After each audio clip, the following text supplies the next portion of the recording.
আমরা যদি খেয়াল করি এই এমসিকিউটা ছিল ঢাকা বোর্ড 2025 সালের প্রশ্নে।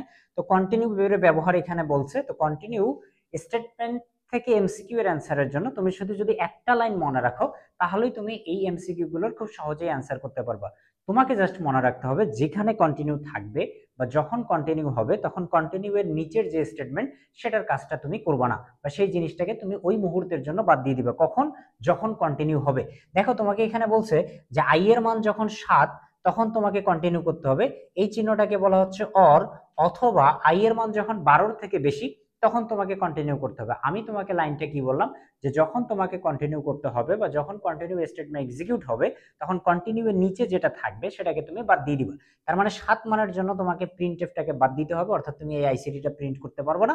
এবং যে মানগুলো 12 থেকে বেশি তখনও তোমাকে কন্টিনিউ করতে হবে, অর্থাৎ এই লাইনটাকে তোমাকে বাদ দিতে হবে, অর্থাৎ তখনও তুমি আইসিটিটাকে কি করতে পারবে না, প্রিন্ট করতে পারবো না। আমাদের প্রশ্ন ছিল প্রোগ্রামটিতে আইসিটি কতবার প্রিন্ট হবে।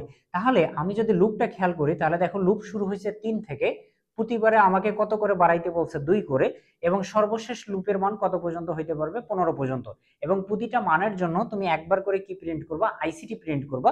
কিন্তু যে মানটা 7 সমান এবং যে মান কি 12 থেকে বেশি তুমি তার জন্য কি করতে পারবে না, আইসিটি প্রিন্ট করতে পারবে না। কেন? কারণ ওই যে বললাম কন্টিনিউ যেখানে আসে বা কন্টিনিউ যখন হবে তার নিচেরটার কাজ তুমি কি করতে পারবে না, করতে পারবে না বা প্রিন্ট করতে পারবে না। তো আমি যদি একটু লুপের মানগুলো শুরুতে দেখি তাহলে লুপের মান 3 থেকে শুরু হবে, 2 করে বাড়লে আমরা যে মানগুলো পাবো লুপের জন্য সেই মানগুলো হবে এরকম। অর্থাৎ এই যে কথাটা বলছে সেই কথা অনুযায়ী যদি আমরা মানগুলোকে সাজাই তাহলে সেই মানগুলো হবে 3, 5, 7, 9, 11, 13, 15।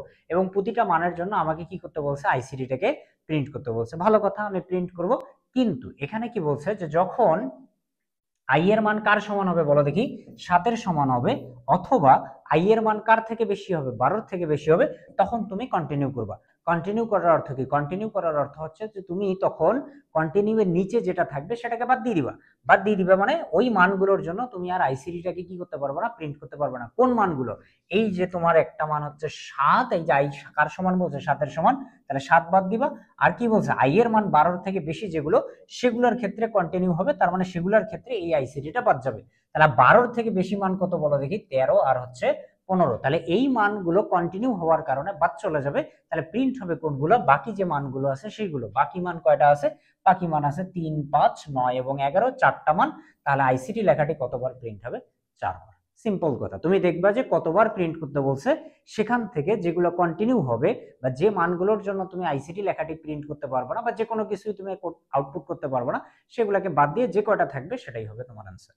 তোমরা যারা এরকম বুঝে বুঝে আইসিটি শিখতে চাও এবং আইসিটিতে বোর্ড এবং কলেজ পরীক্ষায় সর্বোচ্চ নম্বর নিশ্চিত করতে চাও তারা আমাদের অনলাইন ব্যাচে যুক্ত হতে হবে। আমরা আরো কিছু প্রশ্নের সমাধান করি। এটাও দেখো একটা বোর্ডের প্রশ্ন, কুমিল্লা বোর্ড 2025-এর প্রশ্ন। এখানেও কি বলছে যে আই এর মান শুরু হবে 1 থেকে, এন এর মান হবে কত পর্যন্ত, 10 পর্যন্ত, এবং প্রতিবারে কত করে বাড়বে, 3 করে। তাহলে আমরা যদি মানগুলো লিখি তাহলে 1 থেকে শুরু হচ্ছে, প্রতিবারে 3 করে বাড়তেছে, আর মান হইতে পারবে কত পর্যন্ত, 10 পর্যন্ত। তাহলে 1, তার সাথে 3 বাড়লে কত হবে 4, 4 এর সাথে 3 বাড়লে হবে 7, আর 7 এর সাথে 3 বাড়লে কত হবে 10। তার মানে এখানে যে লুপটার কথা বলছে সেই লুপটা ব্যবহার করে আমরা এই মানগুলো পাবো। এবং প্রতিটা মানের জন্য আমাকে এখানে কোন লেখাটা প্রিন্ট করতে বলছে, গুড লেখাটা প্রিন্ট করতে বলছে। ঠিক আছে, তার মানে আমাদের গুড লেখা প্রিন্ট হইতো কয়বার, একবার, দুইবার, তিনবার, 4বার। যেহেতু প্রতিটা মানের জন্য আমাকে গুড প্রিন্ট করতে হবে, যেহেতু মান 4টা, তাহলে গুড প্রিন্টও হওয়ার কথা ছিল কয়টা, 4টা। কিন্তু কিন্তু এই যে দেখো এখানে আই এর মান যখন কার সমান বলছে, 4-এর সমান, তখন তোমাকে বলছে যে কন্টিনিউ হবে। তো যখনই আই এর মান 4-এর সমান হবে তখন কন্টিনিউ হবে, আর কন্টিনিউ হওয়া মানে তখন নিচে যেটা থাকবে সেটার কাজ হবে না। তাহলে যখনই আই এর মান কার সমান হবে, 4-এর সমান হবে, তখনই কন্টিনিউ হবে। তার মানে তখন এই গুড লেখাটা আমরা আর প্রিন্ট করতে পারবো না, কারণ কন্টিনিউ হওয়া মানে কন্টিনিউ এর নিচেরটা হবে না। 4 মানের জন্য তুমি যে একটা গুড প্রিন্ট করতে চাইছিলা সেটা কিন্তু এই কন্টিনিউ দেয়া থাকার কারণে তুমি আর প্রিন্ট করতে পারবে না। তাহলে তুমি প্রিন্ট করতে পারবা কোন কোন মানের জন্য, 1-এর জন্য, 7-এর জন্য আর 10-এর জন্য, কারণ ওই মানগুলোর জন্য তো কন্টিনিউ এর কথা বলেনি।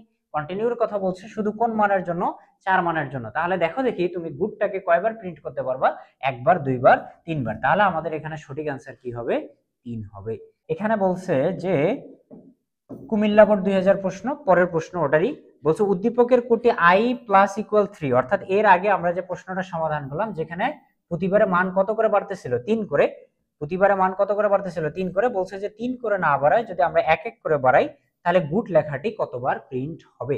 তাহলে মানে বোঝাচ্ছে যে তোমার জিনিসটা শুরু হবে 1 থেকে, প্রতিবারে কত করে বাড়াবে, প্লাস প্লাস মানে কত করে বৃদ্ধি বোঝায়, 1 করে বৃদ্ধি বোঝায়, এবং এন এর মান যেহেতু 10 আছে তাহলে 10 পর্যন্ত আসতে পারবে। তাহলে মানগুলো কত হবে, 1 2 3 4 5 6 7 8 9 এবং কত পর্যন্ত আসবে, 10 পর্যন্ত আসবে, তাই না? কিন্তু ওই যে একটা কথা ছিল, কি কথা ছিল, যে যখনই আই এর মান কার সমান হবে, 4 এর সমান, তখন কিন্তু কি হবে, কন্টিনিউ হবে। এটার বিষয়ে কিন্তু আমাকে বলে নাই, আমাকে বলছে শুধু 3 করে বাড়ানো যাবে না, লুপের মানটা কত করে বাড়াইতে হবে, 1 করে। তো আমি এক এক করে বাড়াই, মোট 10টা মান পেয়ে গেছি।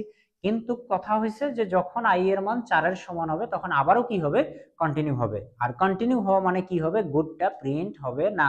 তার মানে 4 মানের জন্য তুমি কি করতে পারবে না, গুড লেখাটাকে প্রিন্ট করতে পারবে না। তাহলে 4 মানের জন্য গুডকে বাদ দাও, তাহলে তুমি গুড এবার কয়বার প্রিন্ট করতে পারবা, 10 বার হওয়ার কথা ছিল, একবার যেহেতু পারতেছি না, তাহলে মোট কয়বার প্রিন্ট করতে পারবো, 9 বার। তাহলে আমাদের এখানে যে সঠিক অ্যান্সার হবে, সেই সঠিক অ্যান্সারটা হবে হচ্ছে 9। দেখো আমরা যে কয়টা প্রশ্নের সমাধান করলাম সব কিন্তু 2025 সালের বিভিন্ন বোর্ডে আসা প্রশ্ন ছিল। তাহলে এই কন্টিনিউ স্টেটমেন্টটা কতটা গুরুত্বপূর্ণ তুমি অবশ্যই বুঝতে পারতেছো।